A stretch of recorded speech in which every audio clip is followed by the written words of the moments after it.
ठीक है, तो ये हमारा फर्स्ट क्वेश्चन है। इसमें पूछा गया है for the decomposition of BrCl at 550 kelvin the Kc was found to be 32।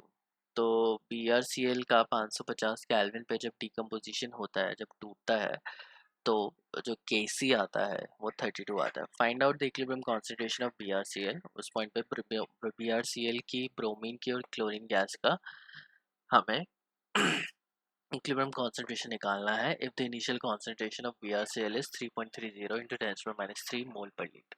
ठीक है, सो ये हमारे पास बैलेंस केमिकल इक्वेशन दे रखी है। ट्वाइस ऑफ BrCl डिकम्पोज होता है ब्रोमीन प्लस क्लोरीन गैस में।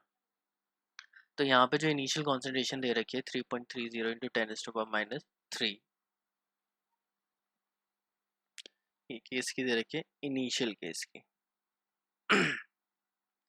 और जब रिएक्शन स्टार्ट नहीं हुई होगी, ठीक है, तो अब उसमें जो रिएक्टेंट होगा वो सारा का सारा रिएक्टेंट होगा, प्रोडक्ट अभी स्टार्ट नहीं हुआ है बनना। So this is the initial concentration. अब एट इक्विलिब्रियम, इक्विलिब्रियम पे क्या होगा कि ये बनेगा x।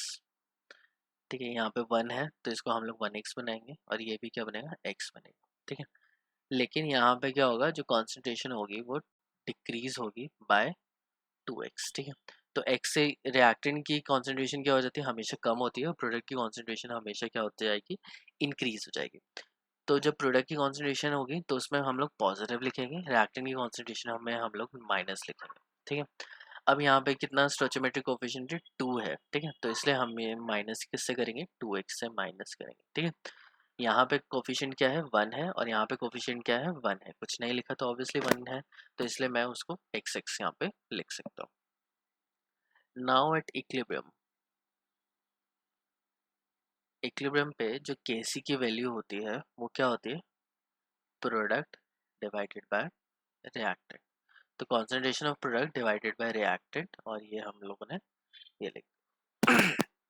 नाउ जो Kc की वैल्यू है वो ऑलरेडी हमें दे रखी है, विच इज इक्वल्स टू 32। हमें ऑलरेडी दे रखा है कि उसकी जो वैल्यू है वो क्या है, 32 है। तो Kc यहाँ पे हमें दे रखा है 32 वैल्यू। अब Kc की वैल्यू हमें दिख रही है कि 32 है, विच इज 10 के आसपास है। मतलब क्या है कि रिएक्शन इक्विलिब्रियम पे है, और जो रिएक्टेंट है और प्रोडक्ट है उनकी कॉन्सेंट्रेशन ऑलमोस्ट सिमिलर है। जितनी कॉन्सेंट्रेशन प्रोडक्ट की होगी उतना ही सिमिलर कॉन्सेंट्रेशन रिएक्टेंट का भी होगा। मैंने बताया था कि जब Kc की वैल्यू 10⁻⁴ से बड़ी होगी तो रिएक्शन क्या होने वाली है, कंप्लीट होने वाली है। रिएक्शन 10⁻³ से छोटी है तो रिएक्शन क्या हो रही है, अभी स्टार्ट ही हो रही है। ठीक है, और अगर वैल्यू 10⁻³ से 10⁻³ के बीच में है तो रिएक्शन में रिएक्टेंट और प्रोडक्ट कंपेरेबल अमाउंट्स में। ठीक है, तो ये हम लोगों ने यहाँ पे वैल्यू रख दी। अब इनकी जो असली वैल्यू है वो हम लिखेंगे 32 इज इक्वल्स टू, Br को मैंने x लिया है, इंटू Cl2 को भी x लिया है, और ये है 3.30 इंटू 10⁻³ माइनस 2x का होल स्क्वायर। अब यहाँ पे बात आती है कि क्या हम लोग x को नेग्लेक्ट कर सकते हैं एज कम्पेयर टू 3.30। इसको करने के लिए मैंने बताया था कि Kc divided by initial concentration, अगर ये 400 से बड़ा आता है तो हम लोग नेग्लेक्ट कर सकते हैं, और अगर ये 400 से छोटा आता है तो इसको हम लोग नेग्लेक्ट नहीं कर सकते। ठीक है, तो अगर हम लोग डिवाइड करके देखें, Kc कितना है, 32 डिवाइडेड बाय 3.30 इंटू 10⁻³ जब ये ऊपर जाएगा तो ये 10⁻³ हो जाएगा, मतलब काफ़ी बड़ा है 400 से, तो इसको हम लोग क्या कर सकते हैं, नेग्लेक्ट कर सकते हैं। ठीक है, आई थिंक मैं थोड़ा कंफ्यूज हो रहा हूँ।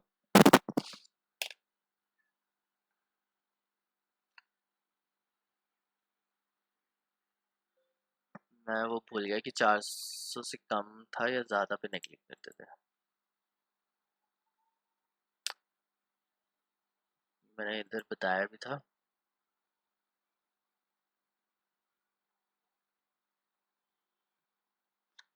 इस वाले टॉपिक में नहीं है, एसिड बेसिस में बताया था मैंने। किसी को याद है?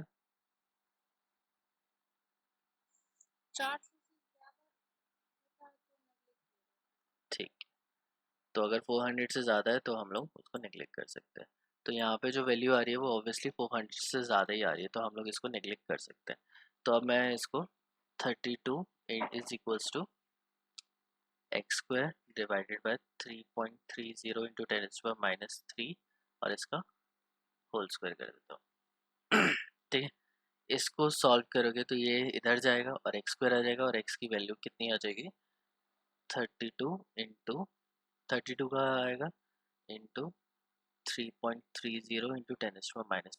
ठीक है, स्क्वायर है, स्क्वायर का अंडर रूट तो फिर हट ही जाएगा, तो ये तुम्हारी एक्स की वैल्यू यहाँ से ऑटोमेटिकली आ जाएगी।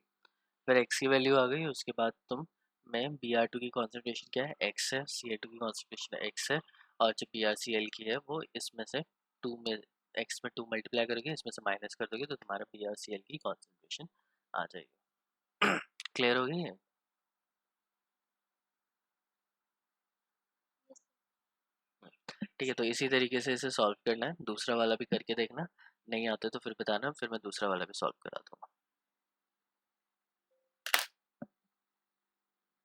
ठीक है, तो वापस चलते हैं अपने।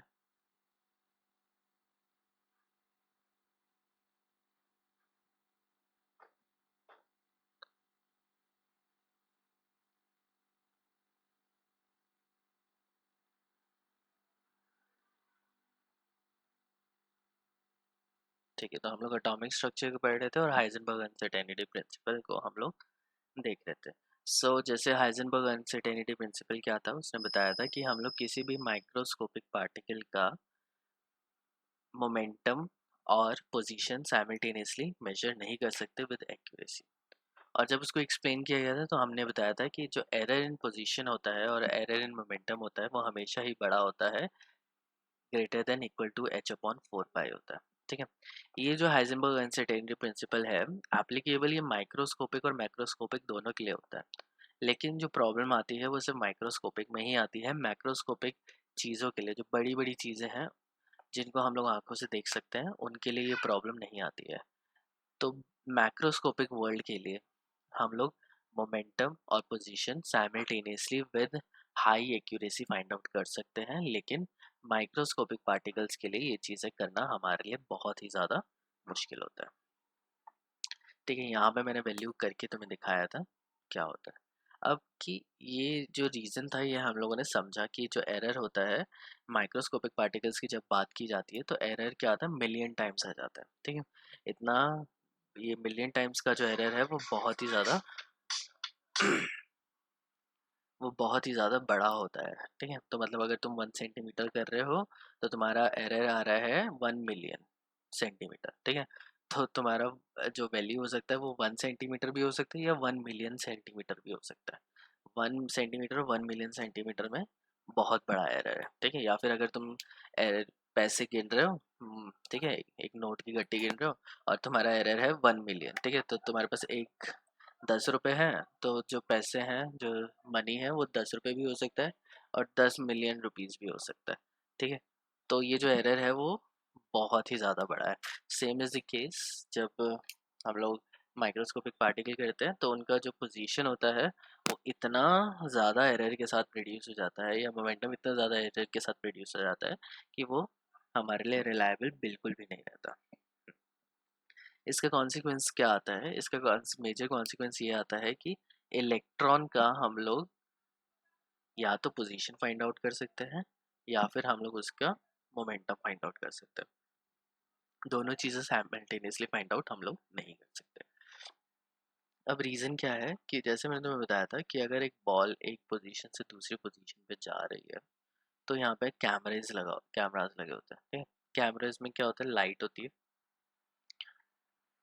ठीक है, अब जो बॉल मूव कर रही है तो लाइट यहाँ से जाएगी, कैमरे से लाइट जाएगी, स्ट्राइक होगी और वापस वो कैमरा उस लाइट को कैप्चर करेगा। इस कैप इससे क्या करेगा, वो पोजीशन कैप्चर करता जाएगा। ठीक है, फिर दूसरा कैमरा भी क्या करेगा, कॉन्स्टेंटली लाइट भेजेगा और उसे कैप्चर करता जाएगा, और उससे एक पॉइंट पे दिखेगी बॉल और उसने वहाँ पे वो उसको कैप्चर कर लिया। इस कैमरे वन ने और इस कैमरा टू ने जो टाइम डिफरेंस था कि कितने पॉइंट पे उसे क्लिक किया है, कितने टाइम पे क्लिक किया है, तो हमें उसका डेल्टा टी मिल जाता है। ठीक है, डेल्टा टी मिल गया और डिस्टेंस मिल जाता है, जिसकी वजह से हम लोग उसकी स्पीड वगैरह निकाल सकते हैं। यहाँ पे जो मेजर काम है कि जो लाइट होती है इज वेटलेस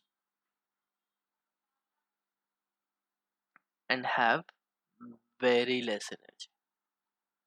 जो लाइट क्या होती है उसका कोई वेट नहीं होता, ठीक है, मास है, लेकिन मास क्या होता है बहुत ही ज़्यादा छोटा होता है, वेटलेस लिख सकते हैं हम लोग, और उसके पास जो एनर्जी होती है वो भी बहुत कम होती है।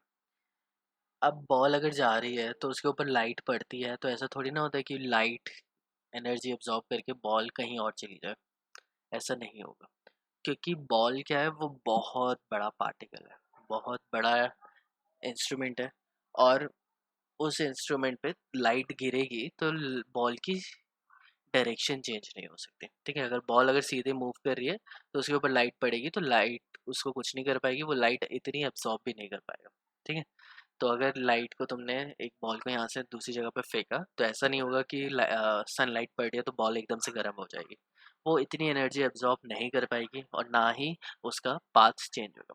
बट जब इलेक्ट्रॉन की बात करते हैं तो इलेक्ट्रॉन तो बहुत ही ज़्यादा छोटा होता है, तो वो इस इधर से इधर डायरेक्शन में मूव कर रहा है। अब इसको मेजर किससे कर सकते हैं, हम लोग लाइट से मेजर कर सकते हैं। तो यहाँ पे क्या होगा, लाइट पड़ी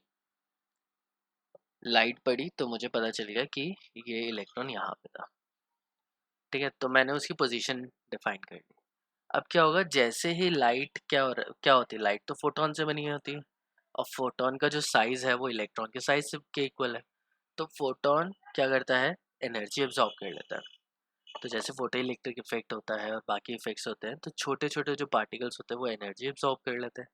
ये एनर्जी एब्जॉर्ब कर लेंगे तो इलेक्ट्रॉन की एनर्जी बढ़ जाएगी, इलेक्ट्रॉन की एनर्जी बढ़ गई तो वो उसकी एनर्जी बढ़ गई, तुमने जो कंसिडर किया था उतनी एनर्जी नहीं थी, उसका मोमेंटम पहले कुछ और था, लेकिन जैसे ही वो लाइट से टकराया उसकी एनर्जी काफ़ी हद तक बढ़ गई। तो तुमने पोजीशन फाइंड आउट कर ली लेकिन उसका मोमेंटम फाइंड आउट प्रॉपरली नहीं कर पाया। सो इलेक्ट्रॉन के साथ प्रॉब्लम क्या होती है कि लाइट के जो पार्टिकल्स होते हैं और जो इलेक्ट्रॉन होता है उनका साइज सिमिलर होता है, तो एक पार्टिकल दूसरे पार्टिकल से टकराएगा तो ऑब्वियसली उनके बीच में कोलिजन होगा, कोलिजन होगा तो एनर्जी ट्रांसफ़र होगी, प्रोटॉन फोटॉन अपनी एनर्जी इलेक्ट्रॉन को दे देगा, लेकिन देने के बाद क्या होगा, उसकी स्पीड चेंज हो जाएगी, उसकी डायरेक्शन चेंज हो जाएगी, वो जो अभी सीधा लाइन में जा रहा था अब हो सकता है वो इधर उधर चला जाए, तो इलेक्ट्रॉन को हम लोग नहीं कंसिडर कर सकते, ठीक, कि वो कहाँ पे है, कैसा है, ये हम लोग नहीं बता पाते, क्योंकि हमें हमारे लिए उसको मेजर करने के लिए जो इंस्ट्रूमेंट है विच इज़ लाइट, वो ही इतनी कैपेबल नहीं है कि वो इलेक्ट्रॉन को बिना छेड़े हमें डाटा प्रोवाइड कर दे, ठीक है। बॉल के केस में क्या है कि बॉल को हम लोग किससे मेजर कर रहे हैं, लाइट से कर रहे हैं, लाइट में क्या है, फोटोन है, फोटोन तो बहुत छोटा है, बॉल के ऊपर फोटोन गिरेंगे तो फोटोन अगर वो एब्जॉर्ब भी करेगा तो उसकी पाथ या उसकी एनर्जी चेंज नहीं होगी, लेकिन अगर बॉल को अगर मैं मेजर कर रहा हूँ एक दूसरी बड़ी बॉल से, एक फुटबॉल है और उसको मैं मेजर कर रहा हूँ एक छोटी बॉल से, ठीक है, तो छोटी बॉल मैंने इसको स्ट्राइक करी और कितनी देर में वो वापस आ रही है वो मुझे बता सकती है कि जो फुटबॉल है वो कहाँ पे है, लेकिन ये जो छोटी बॉल है वो बड़ी बॉल को अगर स्ट्राइक करेगी तो एनर्जी, दोनों के बीच में कोलिजन होगा, एनर्जी ट्रांसफ़र होगा, एनर्जी ट्रांसफ़र होने की वजह से इस जो बड़ी बॉल है इसकी डायरेक्शन भी चेंज हो सकती है और उसकी एनर्जी भी चेंज हो सकता है कम हो जाए, हो सकता है ज़्यादा हो जाए, ठीक है। तो हमारे पास ये एडवांटेज होता है कि लाइट को हम लोग मैक्रोस्कोपिक वर्ल्ड में यूज़ कर सकते हैं, उससे कोई भी काम करा सकते हैं, सारे मेजरमेंट्स कर सकते हैं लाइट से, ठीक है, लेकिन माइक्रोस्कोपिक पार्टिकल्स के लिए जो लाइट होती है वो उतनी ही बड़ी होती है जितने वो पार्टिकल्स होते हैं, तो उनके बीच में कोलिजन होता है, एनर्जी ट्रांसफ़र होता है और डायरेक्शन चेंज हो जाती है, तो इसलिए हम लोग इलेक्ट्रॉन के जो पोजीशन होता है और ये मोमेंटम होता है वो कभी भी एक्यूरेटली नहीं निकाल सकते, जैसी लाइट पड़ेगी उसकी पोजीशन चेंज हो जाएगी। तो पहले हमें दिख रहा था कि यहाँ जा रहा है और हम लोग अगर न्यूटन का लॉ यूज़ करें कि स्ट्रेट लाइन में मूव करेगा, लेकिन उसके ऊपर किसी फोर्स ने एक्ट कर लिया तो अब उसकी जो पोजीशन है वो चेंज हो जाएगी, तो जहाँ पे अभी वो 1 सेकंड पहले था वो गायब हो जाएगा वहाँ से, तो हम लोग बता ही नहीं सकते कि वो कहाँ गया, कैसे गया, ये बताना हमारे लिए बहुत ही ज़्यादा डिफिकल्ट है। किसी को कोई प्रॉब्लम इसमें?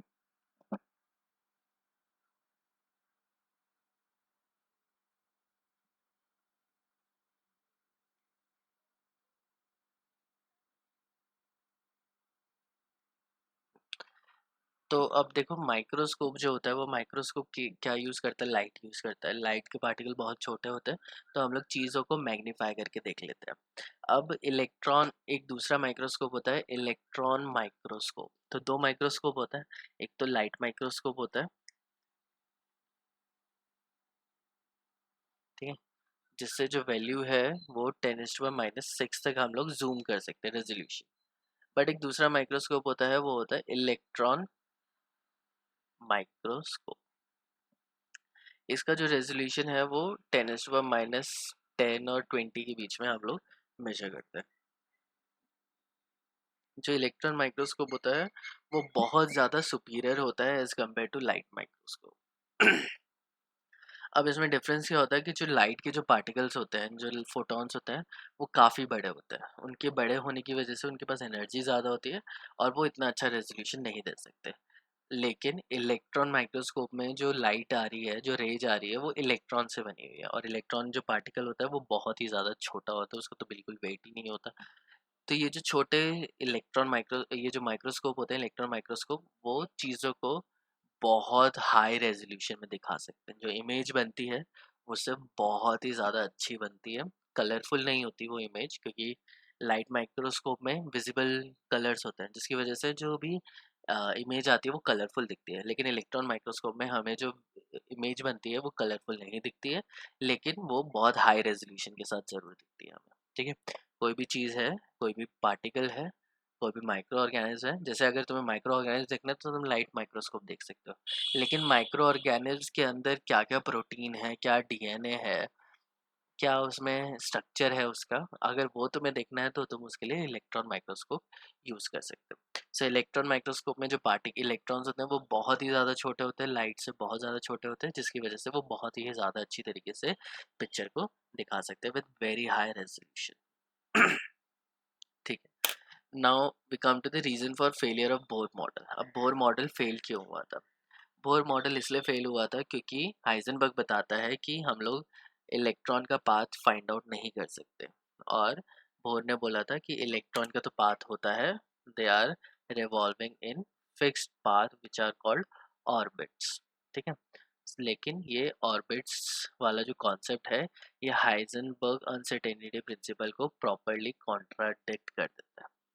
ठीक है, हाइजेनबर्ग अनसर्टेनिटी प्रिंसिपल बता रहा है कि हम लोग इलेक्ट्रॉन का पाथ फाइंड आउट नहीं कर सकते, लेकिन बोर ने बताया है कि उनका पाथ तो फिक्स्ड होता है, which is very much incorrect, क्योंकि हाइजेनबर्ग अनसर्टेनिटी प्रिंसिपल को कॉन्ट्राडिक्ट करता है। दूसरा बोर का जो मेजर फेलियर था कि उसने कंसिडर किया ही नहीं डुअल बिहेवियर ऑफ मैटर। उसने सिर्फ इलेक्ट्रॉन को एज अ पार्टिकल कंसिडर किया, उसको वेव कंसिडर नहीं किया, या उसका डुअल नेचर कंसिडर नहीं किया गया, जिसकी वजह से जो बोर मॉडल है वो काफ़ी हद तक फेल हो गया था। Now we come to the quantum mechanical model. अब जब हम लोगों को समझ में आ गया कि जो इलेक्ट्रॉन है वो वेव की तरह भी एग्जिस्ट करता है, so there was a scientist called Schrodinger.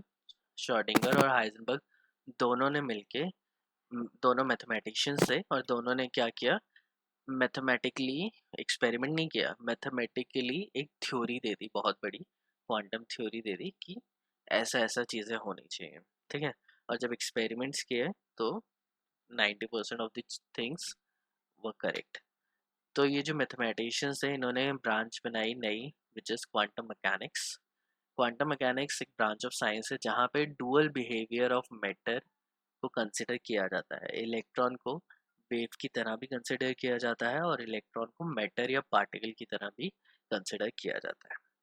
जब इलेक्ट्रॉन को वेव की तरह कंसिडर किया गया तो उसने 90% ऑफ द प्रॉब्लम्स को सॉल्व कर दिया। 90% नहीं, 100% ऑफ द प्रॉब्लम्स सॉल्व हो गई, और हमारे लिए एक नया मैकेनिक्स आ गया। ठीक है, एक नई फील्ड आ गई क्वांटम मैकेनिक्स, जो कि एप्लीकेबल होती है माइक्रोस्कोपिक पार्टिकल्स के लिए। ये जो क्वांटम मैकेनिक्स है वो मैक्रोस्कोपिक के लिए भी पॉसिबल है, लेकिन बिना उसको अगर हम लोग इग्नोर भी करते तो भी हमारा काम चल जाता है। ठीक है। Now we come to the Schrodinger equation. अब जो श्रोडिंगर इक्वेशन है वो बहुत कॉम्प्लिकेटेड है, इट्स अ मैथमेटिकल इक्वेशन जहाँ पे ऑपरेटर्स वगैरह यूज़ किए गए हैं। इसमें हम लोग लेते हैं साई लेते हैं। Sai is the wave function of electron. अब हम लोगों ने क्या कंसिडर किया कि जो इलेक्ट्रॉन है वो एक वेव है, तो वेव तो ऐसे मूव करेगी, ठीक है। तो अगर ये इलेक्ट्रॉन है, वेव है, तो वेव की एक इक्वेशन होती है, तुमने मैथमेटिक्स में फिर पढ़ा होगा, psi is equals to a cos theta sine theta करके, इस तरीके से एक वेव की इक्वेशन ले लें, ठीक है। ये जो इक्वेशन है, ये जो वेव फंक्शन है, ये बताता है कि ये जो इलेक्ट्रॉन है वो थ्री डायमेंशनल स्पेस में कैसे मूव करेगा, ठीक है। अब उसने क्या किया, एक हैमिल्टोनियन ऑपरेटर लिया, एच स्टैंड्स फॉर हैमिल्टोनियन। तो ये जो श्रोडिंगर इक्वेशन है, इसको अगर मैं सिंपली लिखना चाहूँ तो H psi is equal to E psi होता है, ठीक है। साई क्या है, वेव फंक्शन है।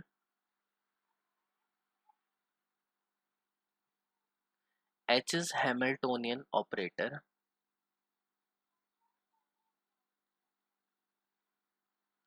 एक ऑपरेटर है, एनर्जी ऑपरेटर है। ये ऑपरेटर क्या होता है मैं 2 मिनट में बताता हूँ। Psi is again wave function और E is the energy of electron, ठीक है। सो अब बेसिकली हमें क्या करना है कि जैसे बोर का हम लोगों ने देखा, तो इलेक्ट्रॉन क्या होता है, अलग अलग लेवल्स पे होता है, अलग अलग लेवल्स पे तो उनकी एनर्जी भी कुछ कुछ होगी। तो जो श्रोडिंगर है, इसने क्या निकाला, इलेक्ट्रॉन का एनर्जी निकाली, ठीक है, एनर्जी निकाली और उसके बारे में और बहुत सारी जानकारी इकट्ठी करी कि वो क्या कहाँ पे होगा, किस तरीके से मूव कर सकता है, क्या उसकी ओरिएंटेशन होगी। ये सारी जो चीज़ें हैं वो श्रोडिंगर ने फाइंड आउट करी। तो श्रोडिंगर ने पहले क्या किया, इलेक्ट्रॉन को वेव बनाया, और वेव जैसे चलती है उसने वेव का एक फंक्शन ले लिया, जैसे ए कॉस थीटा साइन थीटा। अब ये जो ए कॉस थीटा साइन थीटा है, इसको उसने मल्टीप्लाई किया हैमिल्टोनियन ऑपरेटर से। Hamiltonian operator is an energy operator. अब पहले मैं तुम्हें बता देता हूँ कि ऑपरेटर होते क्या है। ऑपरेटर होता है जैसे इंटीग्रेशन, तो एक्स डी एक्स, तो एक्स के ऊपर तुमने क्या किया, इंटीग्रेट किया, तो ये एक्स स्क्वायर बाय 2 आ जाएगा, ठीक है। तो ये क्या हो गया, ऑपरेटर हो गया। डिफरेंस डिफ्रेंसिएशन जब हम लोग करते हैं, D by d x of x square, तो ये आ जाएगा 2x, तो ये भी क्या हो गया, एक ऑपरेटर हो गया। सो इस तरीके के जो मैथमेटिकल फंक्शंस होते हैं, इन्हें हम लोग बोलते हैं ऑपरेटर, ठीक है। जैसे इंटीग्रेशन हो गया, डिफरेंशियल हो गया, और भी बहुत सारे होते होंगे, मुझे याद नहीं है। जैसे एक साइन थीटा हो गया, साइन ऑफ एक्स, ठीक है, तो इसका साइन थीटा करके वैल्यू निकालो, तो ये एक ऑपरेटर हो गया। तो ऐसे बहुत सारे ऑपरेटर होते हैं। इसी तरीके से एक हैमिल्टोनियन ऑपरेटर होता है। Hamiltonian operator is basically energy operator, और इसको हम लोग डिनोट कैसे करते हैं, एक सेकंड में बता दूं।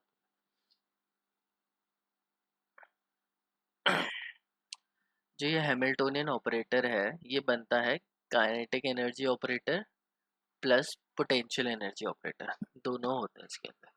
तो हैमिल्टोनियन इज एक एनर्जी ऑपरेटर है। एनर्जी ऑपरेटर में हमारे पास होता है काइनेटिक एनर्जी ऑपरेटर और एक potential energy operator. Potential energy is equal to minus e square upon 2r करके वैल्यू आ जाती है। ये जो काइनेटिक एनर्जी होता है, इसमें हम लोग यूज़ करते हैं एक लैप्लेशियन ऑपरेटर, इसका खुद का एक ऑपरेटर होता है। तो उसको यूज़ करके हमारे पास एक ये इक्वेशन आती है, this is your Schrodinger wave equation, ठीक है।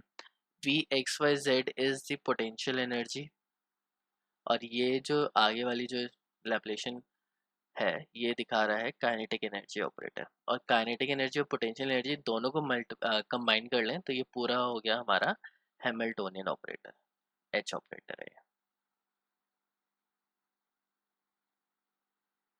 ठीक है। तो हैमिल्टोनियन ऑपरेटर किससे बना होता है, काइनेटिक एनर्जी ऑपरेटर और पोटेंशियल एनर्जी ऑपरेटर से होता है। पोटेंशियल एनर्जी को वी से हम लोग डिनोट करते हैं, तो potential energy in x y direction. अब देखो, इलेक्ट्रॉन एक 3D स्पेस में घूमता है। न्यूक्लियस है, न्यूक्लियस एक 3 डायमेंशनल है, एक स्फेयर है, एक बॉल जैसा है।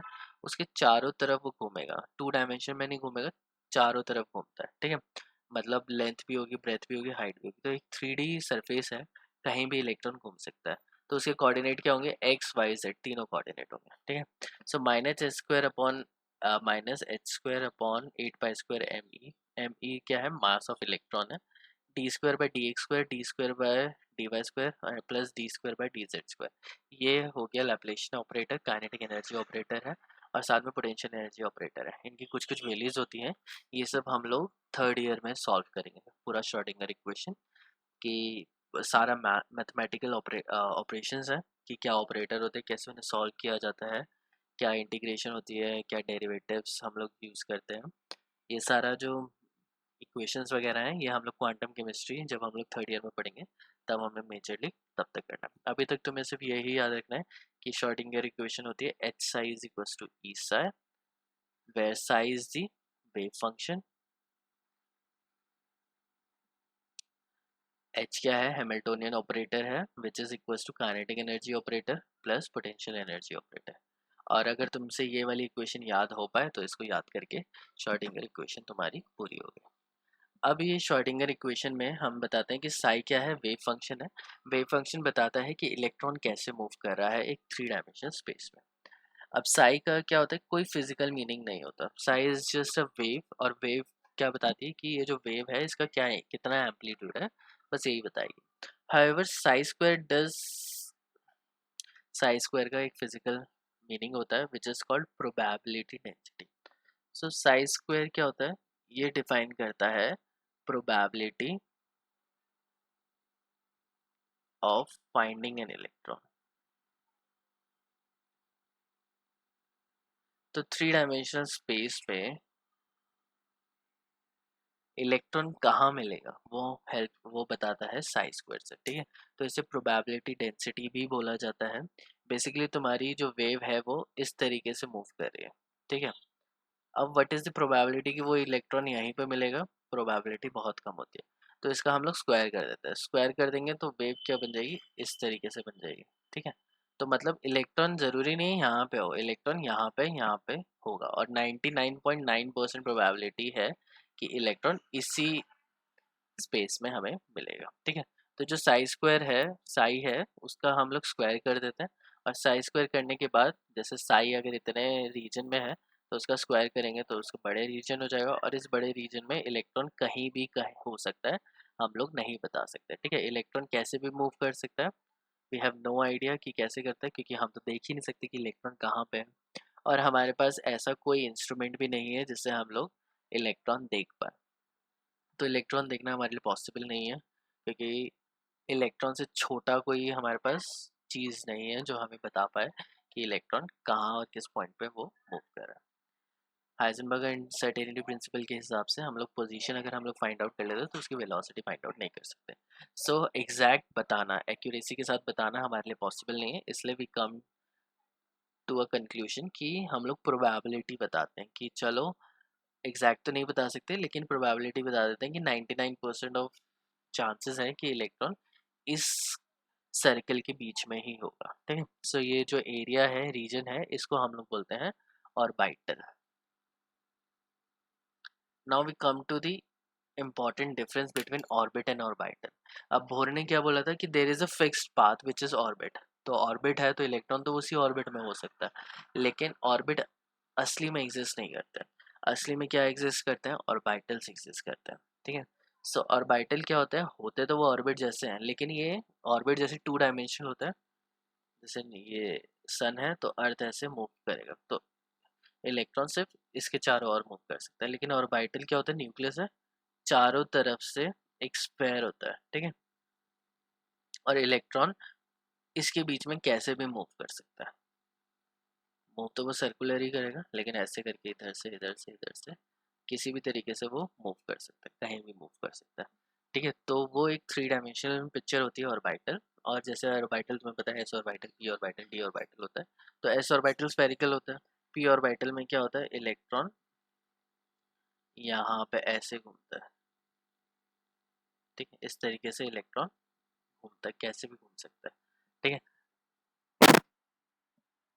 तो ऑर्बिट क्या होता है, ये एक्चुअल पाथ होता है, एक सड़क होती है जहाँ पे इलेक्ट्रॉन मूव करेगा, उसके आसपास कहीं, उसके बाहर वो मूव नहीं करता। लेकिन ऑर्बिटल क्या है, एक मैथमेटिकल फंक्शन है, ठीक है, एक सोल्यूशन है।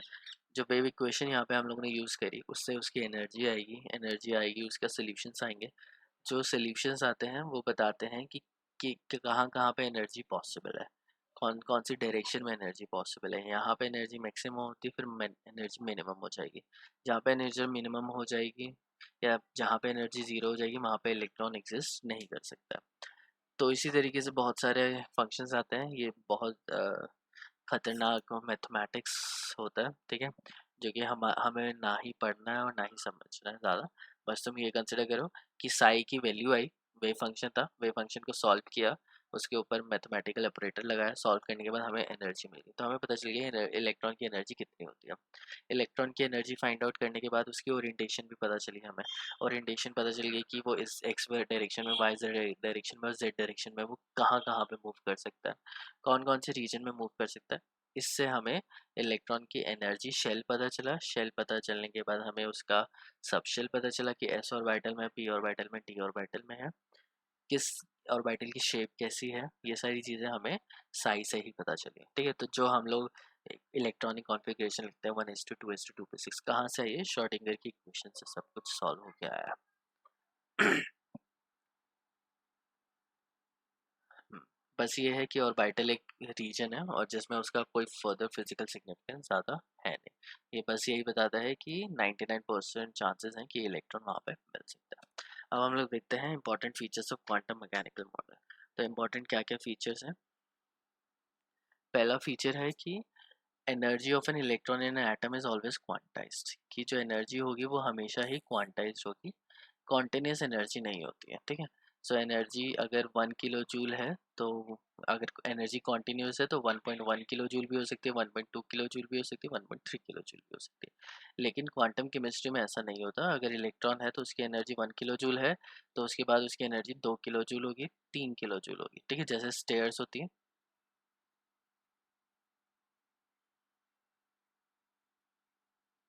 ठीक है। तो या तो तुम यहाँ पे स्टेप रख सकते हो या फिर यहाँ पे स्टेप रख सकते हो, यहाँ पे स्टेप तुम नहीं रख सकते हो, ठीक है। तो ये जो बीच वाली जो वैल्यूज होती हैं ये परमिसिबल नहीं होती हैं, ये पॉसिबल नहीं होती हैं। या तो वैल्यू इतनी होगी, इतनी होगी, इतनी होगी, 1 kilo joule, 2 kilo joule, 3 kilo joule, 4 kilo joule, 5 kilo joule, 1.5 kilo joule की एनर्जी पॉसिबल इलेक्ट्रॉन की नहीं है। तो ये जो कुछ एनर्जी लेवल्स होते हैं वो फिक्स्ड होते हैं, उनके बीच में जो एनर्जी होती है वो एब्जॉर्ब करना या वो रखना एनर्जी इलेक्ट्रॉन्स के लिए पॉसिबल नहीं होता है। इस चीज़ को हम लोग बोलते हैं क्वांटाइजेशन,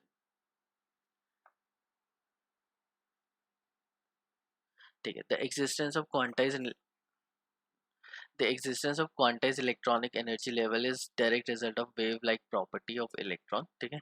ये जो quantized electronic levels आए हैं वो कहाँ से आए हैं, क्योंकि हम लोगों ने कंसिडर किया था कि इलेक्ट्रॉन का वेव नेचर होता है और वेव नेचर होंगे तो उसके कुछ ही अलाउड सॉल्यूशंस होंगे, कि वेव या तो इस तरीके से मूव कर सकती है या फिर वो इस तरीके से मूव कर सकती है और या वो ऐसे मूव कर सकती है। तो मैथमेटिक्स बताता है कि there are several possible solutions, उसके अलावा पॉसिबल सॉल्यूशंस नहीं होते हैं।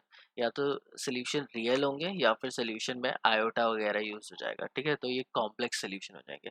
कॉम्प्लेक्स सॉल्यूशन रियल नहीं होता है, रियल नहीं है तो इलेक्ट्रॉन को वो रिप्रेजेंट नहीं कर सकते, ठीक है। तो रियल सॉल्यूशंस ही चाहिए होते हैं, ऐसे सॉल्यूशंस जहाँ पे कोई इमेजिनरी वैल्यू ना आए, ठीक है।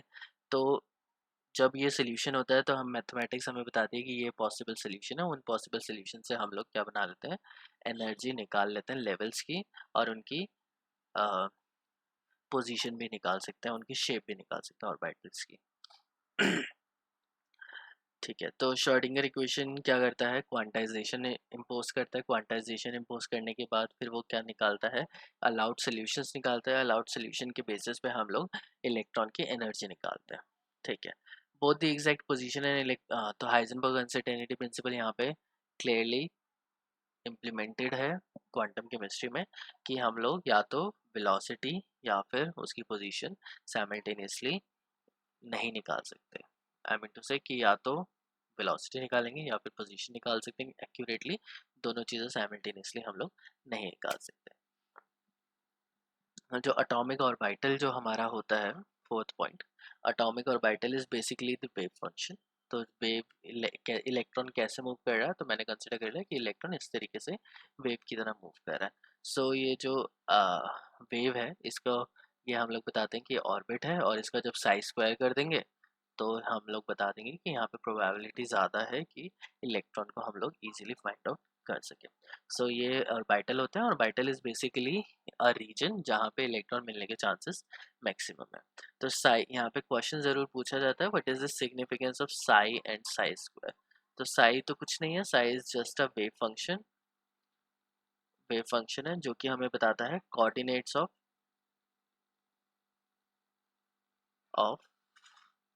इलेक्ट्रॉन। ठीक है, इलेक्ट्रॉन कहाँ पे है, कैसे है, वो हमें बताता है। साई स्क्वायर हमें बेसिकली बताता है probability of finding an electron within the region. ठीक है, कितनी प्रोबेबिलिटी है उस रीजन में फाइंड आउट करने की। तो उसको हम लोग डबल कर देते हैं, स्क्वायर कर देते हैं, सो दैट हमारे पास जो प्रोबेबिलिटी हो वो 99.9% हो जाए। ओके, अब जो हमारे पास क्या होते हैं, बहुत सारे सिस्टम होते हैं, जैसे हाइड्रोजन है, इसको हम लोग बोलते हैं one electron system. Helium positive है, ये भी क्या होता है, वन इलेक्ट्रॉन सिस्टम। उसके बाद हीलियम की अगर बात करें तो इसमें 2 इलेक्ट्रॉन है, या लिथियम की बात करें तो इसमें क्या हो जाएंगे, 3 इलेक्ट्रॉन होंगे। तो जो वन इलेक्ट्रॉन सिस्टम है, इनके लिए श्रोडिंगर वेव पूरी सॉल्व कर रखी है, 2 इलेक्ट्रॉन के लिए भी सॉल्व कर रखी है, लेकिन इससे ज़्यादा सॉल्व करना हमारे लिए बहुत ही ज़्यादा मुश्किल हो जाता है, हमसे तो बेसिकली सॉल्व नहीं होती है। तो फिर क्या किया जाता है, मल्टी इलेक्ट्रॉन सिस्टम के लिए सुपर कंप्यूटर यूज़ किया जाता है, और ये कंप्यूटर्स हमें पूरा सॉल्व करके देते हैं और हमें बताते हैं कितनी एनर्जी होगी, क्या होगी।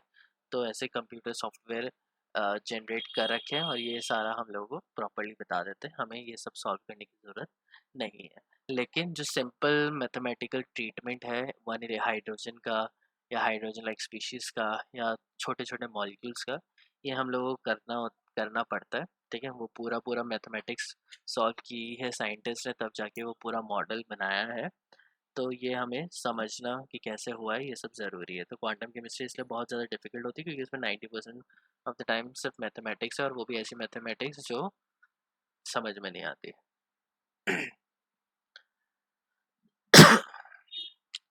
ठीक है, लास्ट क्या है, प्रोबेबिलिटी फंक्शन में, वो मैंने तुम्हें बता दिया। ठीक है, तो probability of finding an electron within an atom is proportional to psi square. तो प्रोबेबिलिटी जो है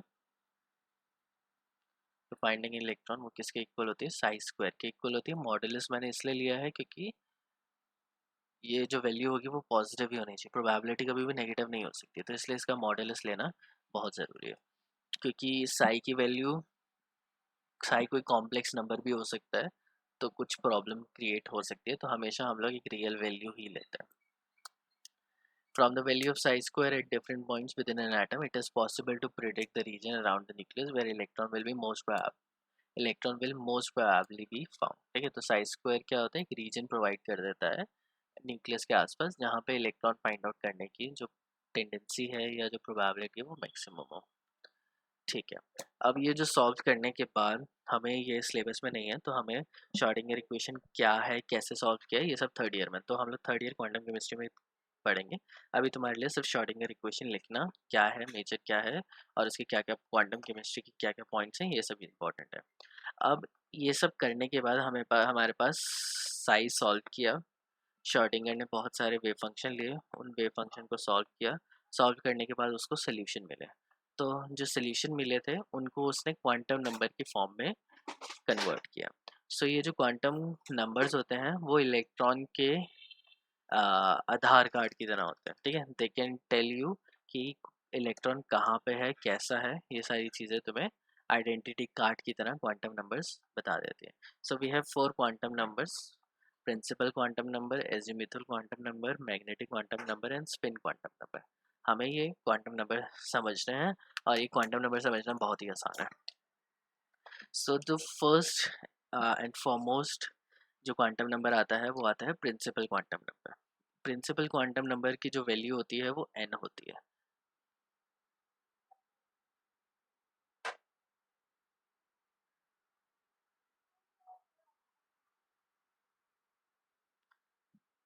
इसको हम लोग n से डिनोट करते हैं।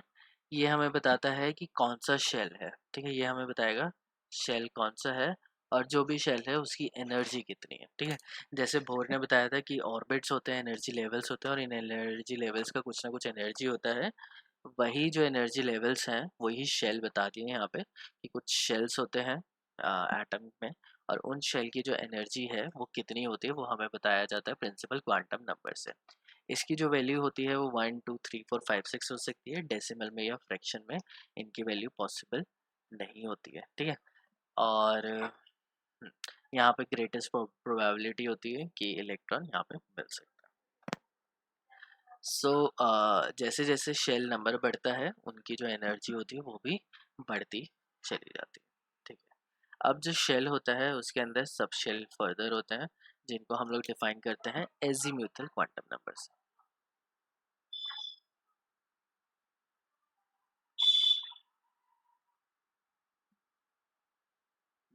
ठीक है। तो जो फर्स्ट शेल है वो है वन शेल, और सेकंड शेल है वो टू है। तो वन में क्या होता है, एक शेल होता है वन एस, टू में क्या होता है टू एस और टू पी दोनों होता है। थर्ड शेल में क्या होता है three S three P and three D होगा। फोर्थ शेल में four S four P four D होगा। ठीक है। तो ये जो वन टू थ्री फोर जो शेल होते हैं ये तो एनर्जी लेवल्स हो गए। ठीक है। और इन एनर्जी लेवल को बोर ने अच्छे से बता दिया था कि क्या क्या एनर्जी होगी, कितनी दूर पे होंगे, ये सारी चीज़ें बोर ने बता दी। अब ये इनकी एनर्जी क्या है, वेव नेचर कंसिडर करने के बाद हमारे पास कुछ सोल्यूशंस आते हैं, और सोल्यूशन के बाद हम लोगों ने एनर्जी फाइंड आउट करी, तो हमें पता चला कि इनकी एनर्जी कितनी कितनी होती है, और वो जो एनर्जी है वो प्रिंसिपल क्वांटम नंबर से हमें पता चल जाती है। फिर उसके बाद हमें पता चला कि जो अगर सेम एनर्जी लेवल है वहाँ पे एक से ज़्यादा इलेक्ट्रॉन रह सकते हैं, और अगर एक से ज़्यादा इलेक्ट्रॉन रहते हैं तो वो इलेक्ट्रॉन क्या होता है कि सेम डायरेक्शन में मूव नहीं करते हैं, वो अलग अलग डायरेक्शन में मूव करते हैं। तो ये एक शेल के अंदर क्या होता है, फर्दर कुछ सब शेल्स होते हैं। तो ये जो सब शेल्स होते हैं उनको हम लोग डिफाइन करते हैं एजीम्यूथल क्वांटम नंबर से या सब्सिडियरी क्वांटम नंबर से। ठीक है। ये बेसिकली क्या दिखाते हैं, सब लेवल्स और सब शेल्स दिखाते हैं। इनका क्या होता है, एक मैग्नेटिक क्वांट इनका एक क्वांटम, हाँ मैग्नेटिक मोमेंटम होता है। भूल गया क्या उसको एग्जैक्टली बोलते थे।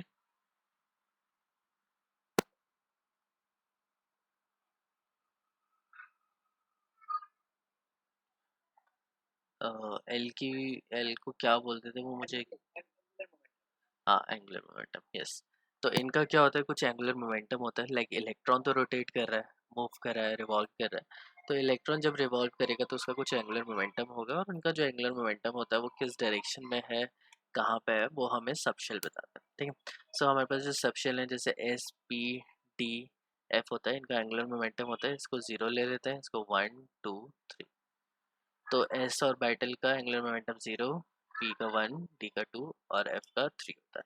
तो सॉल्व करने के बाद हमारे पास ये समझ में आया कि ये कुछ अलग सबशेल्स हैं। कुछ जैसे एस और बाइटल है, ये क्या होता है, स्फेरिकल होता है। पी और बाइटल डम्बल शेप होती है। तो डम्बल शेप है तो इलेक्ट्रॉन यहाँ पे और यहाँ पे घूमेगा, बीच में नहीं होगा। लेकिन जो एस और बाइटल है वो स्फेरिकल है, तो वो इलेक्ट्रॉन कहीं पर भी हो सकता है। तो ऐसे इलेक्ट्रॉन क्या है, उसकी कुछ एनर्जी फिक्स्ड है, और वो कैसे मूव करेगा वो भी फिक्स्ड होता है। फिर डी शेल है जिसका डबल डबल शेप होता है। ठीक है। इसी तरीके से इनके शेप होते हैं, और ये सब लेवल्स होते हैं, इनको हम लोग एल से डिनोट करते हैं। ठीक है। उसके बाद ये थर्ड आता है जो ऑर्बिटल्स होते हैं, ये जो सबशेल्स होते हैं, इनको फर्दर डिवाइड किया जाता है। मैग्नेटिक क्वांट इसके लिए यूज होता है magnetic quantum number.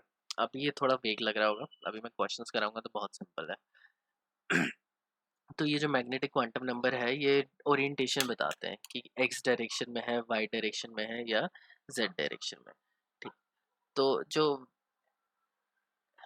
M S होता है मैग्नेटिक क्वांटम नंबर, इसकी जो वैल्यू होती है वो प्लस एल से लेके माइनस एल तक होती है।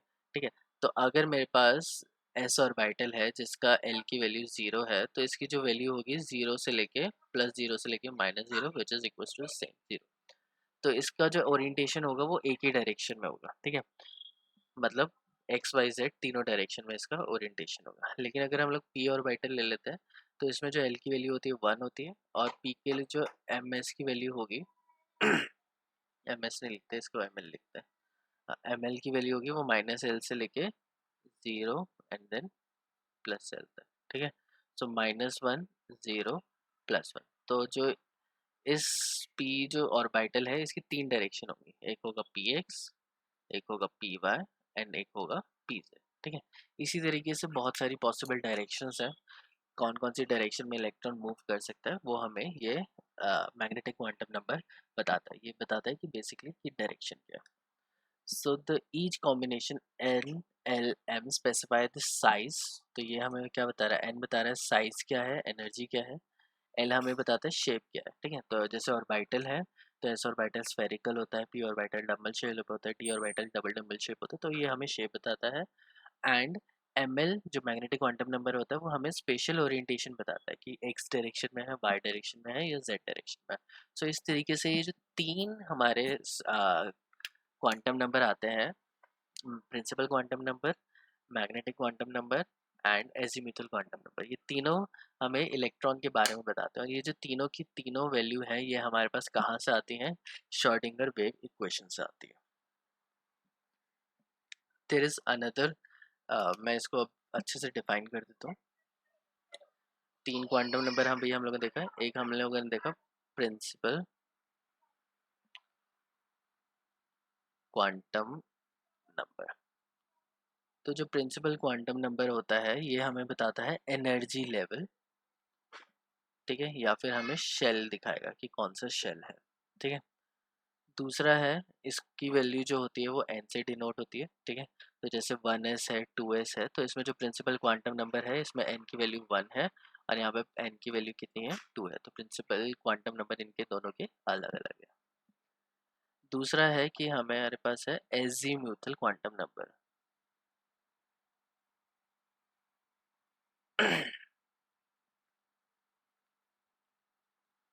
इसको हम लोग एल से डिनोट करते हैं। ये जो एजीम्यूथल क्वांटम नंबर होता है ये हमें बताता है सब शेल के बारे में। जो शेल है उसके अंदर फर्दर कुछ एनर्जी लेवल्स हैं। जैसे मैंने तुम्हें बताया था, जो बोर था उसने एनर्जी लेवल्स बताए थे लेकिन सब एनर्जी लेवल्स नहीं बताए थे। तो जो पीक्स थी वो इलेक्ट्रिकल और मैग्नेटिक फील्ड में जब हम लोग रखते हैं तो वो अलग हो जाती थी, ठीक है, याद होगा। लेकिन बोर हमें ये नहीं बता पा रहा था, ठीक है। ये चीज़ कहाँ से आई, ये एजीमुथल क्वांटम नंबर से आई। जो लेवल 1 है और लेवल 2 है, तो लेवल 2 में क्या है, हमारे पास 2s भी है और 2p भी है। तो इलेक्ट्रॉन अगर नीचे 1s में है तो वो एक छलांग यहाँ से यहाँ 1s से 2s में ट्रांजिशन कर सकता है एंड 1s से 2p में भी ट्रांजिशन कर सकता है। और तुम्हें पता है 1s टू 2s टू 2, जब एनर्जी लेवल लेके आते हैं तो 2s की एनर्जी कम हो जाती है और 2p की एनर्जी ज़्यादा हो जाती है। तो इस तरीके से दो ट्रांजिशन पॉसिबल होती हैं अगर हम लोग उसे मैग्नेटिक या इलेक्ट्रिक फील्ड में डालते हैं। तो जो 2s और 2p की जो एनर्जी होती है वो सेम होती है, लेकिन जब उसे मैग्नेटिक और इलेक्ट्रिक फील्ड में डाला जाता है तो उनकी एनर्जी क्या हो जाती है, चेंज हो जाती है। तो जहाँ पे एक पीक दिखाई दे रही थी मैग्नेटिक और इलेक्ट्रिक फील्ड डालने के बाद हमें दो पीक दिखाई देने लग जाती हैं, दो या दो से ज़्यादा। तो ये चीज़ जो बोर था वो नहीं बता पा रहा था क्योंकि उसने बताया था सिर्फ एनर्जी लेवल्स होते हैं। लेकिन श्रोडिंगर वेव इक्वेशन हमें बता रही है कि एनर्जी लेवल्स के अंदर भी कुछ एजीम्यूथल क्वांटम नंबर होते हैं जिसको हम लोग सबशेल बोलते हैं। तो एक एनर्जी लेवल के अंदर फर्दर सबशेल भी पॉसिबल है और यही हमें बताता है जीमन और स्टार्क इफेक्ट के बारे में। एनीवेज, तो सबशेल हमें बता रहा है कि एनर्जी, एक एनर्जी लेवल के अंदर फर्दर एनर्जी लेवल, ठीक है। तो एक एनर्जी लेवल के अंदर और कौन कौन से एनर्जी लेवल्स हैं। ये जो एनर्जी लेवल्स होते हैं ये हमें बताते हैं शेप ऑफ ऑर्बिटल्स। जो ऑर्बिटल्स हैं, जो एनर्जी लेवल्स हैं, उनकी शेप क्या है, ठीक है। जैसे एस हो गया, पी हो गया, डी हो गया और एफ हो गया। ये कॉन्फ़िगरेशन ये जो हम लोगों ने ऐसे ही रख लिया। इनका जो एल की वैल्यू है इसकी होती है 0 1 2 3, ठीक है। एल क्या है यहाँ पे, एंगुलर मोमेंटम है।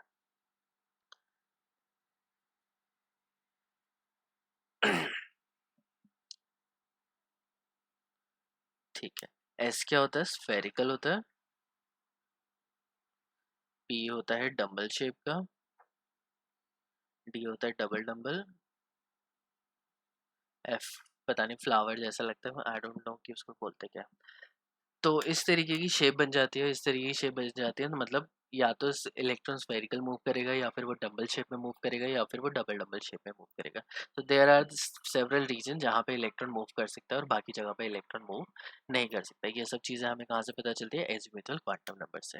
And the third quantum number was magnetic quantum number,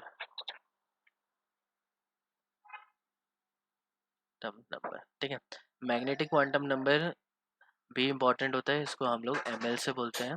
M L क्या बताता है, ओरिएंटेशन बोल बताता है, ओरिएंटेशन ऑफ एन ऑर्बिटल, ठीक है। तो अगर मेरे पास एस ऑर्बिटल है तो उसका तो एक ही ओरिएंटेशन होता है। लेकिन अगर p ऑर्बिटल है जिसका l की वैल्यू 1 है तो उसकी l की वैल्यू ml की वैल्यू -1 से +1 तक जाएगी और उनके बीच में क्या आएगा, एक 0 आएगा। ठीक है। d की वैल्यू क्या है, 2 है, तो ml की जो वैल्यू होगी वो +2 से -2 तक जाएगी, तो इसमें 5 वैल्यू पॉसिबल है।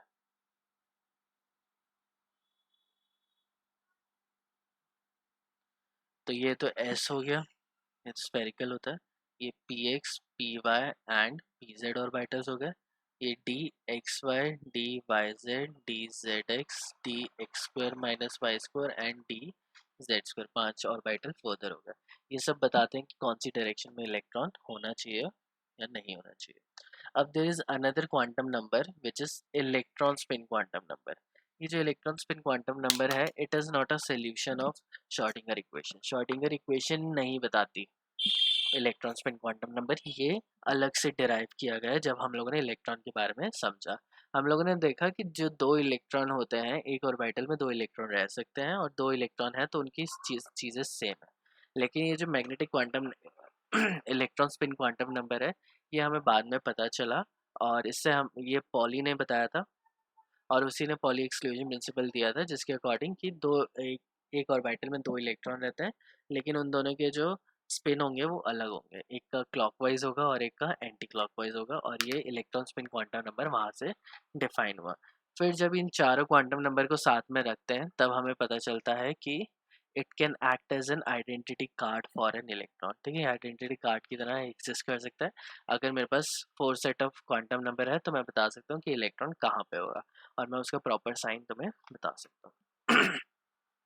सो ये स्पिन क्वांटम नंबर होता है, इसे एम एस से हम डिनोट करते हैं, या तो ये +½ होगा या फिर ये -½ होगा। +½ कब होता है, जब इलेक्ट्रॉन रोटेट करता है क्लॉकवाइज और जब इलेक्ट्रॉन रोटेट करता है एंटी क्लॉकवाइज।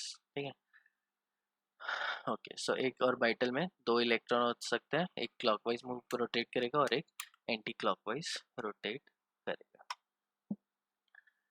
ओके, तो क्वांटम नंबर कल में प्रॉपरली बताते हैं, कल क्वेश्चन सॉल्व करते हैं क्वांटम नंबर से। ये सिंपल सी क्वेश्चंस हैं, ये तुम्हारे पेपर में आराम से आ सकते हैं कि these are the quantum number, find out electron कहाँ पे है, कौन से ऑर्बिटल में, ये सारे होगा। बहुत सिंपल क्वेश्चंस हैं, ये आराम से हो जाएंगे। ठीक है, तो इसको हम लोग बाकी कल करते हैं। किसी को कोई डाउट है तो पूछ लो।